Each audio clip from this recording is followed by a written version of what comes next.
eye view sets the stage for what can only be described as a life-changing journey through Cameroon, Africa.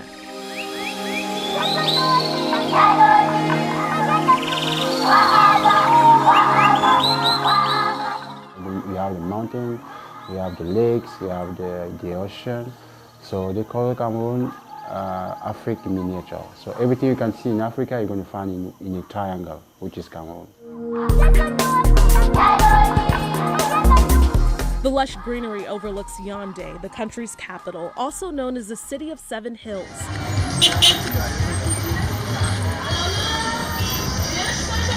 These bright lights and crowded streets really give you a glimpse of the vibrant culture of the city that former professional soccer player Marc Nguyen calls home.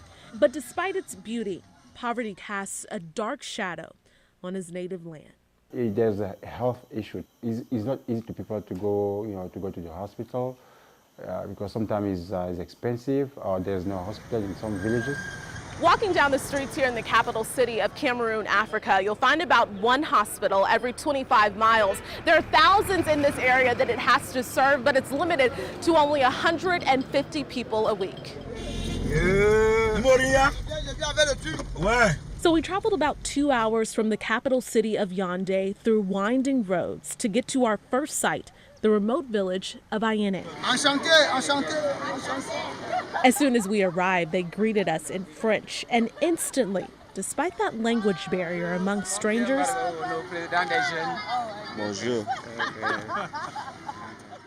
it felt like we were finally home.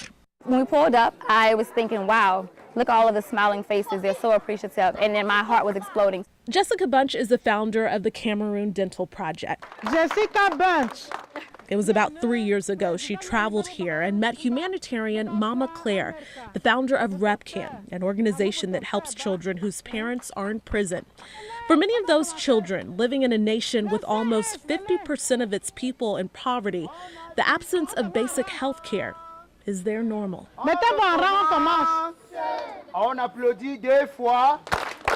And it's a health disparity that Mama Claire knows all too well.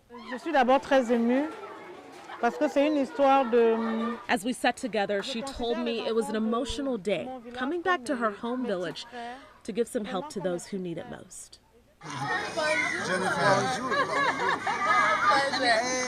And after Mama Claire introduced us to the village chief, we went straight to work with more than 250 students from village schools. Mr. Vanzi is a headmaster at one of the schools and tells me that seeing a doctor isn't easy for the children. That means that any major or minor health issue could affect his students' ability to learn. When you are teaching children, sometimes they come to school, they are not very well.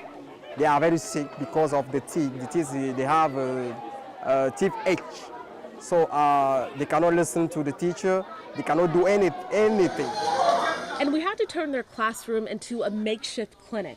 With no water or electricity, we relied solely on our generator and daylight.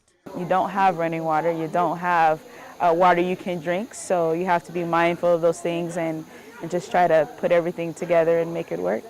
No. And we worked until sundown, teaching basic dental hygiene as a dentist performed cleanings and extractions.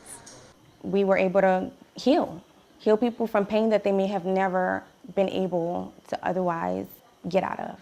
That healing continued for 5 days at a local orphanage, the Samba Institute, and a local prison, which we weren't able to photograph because of the poor conditions.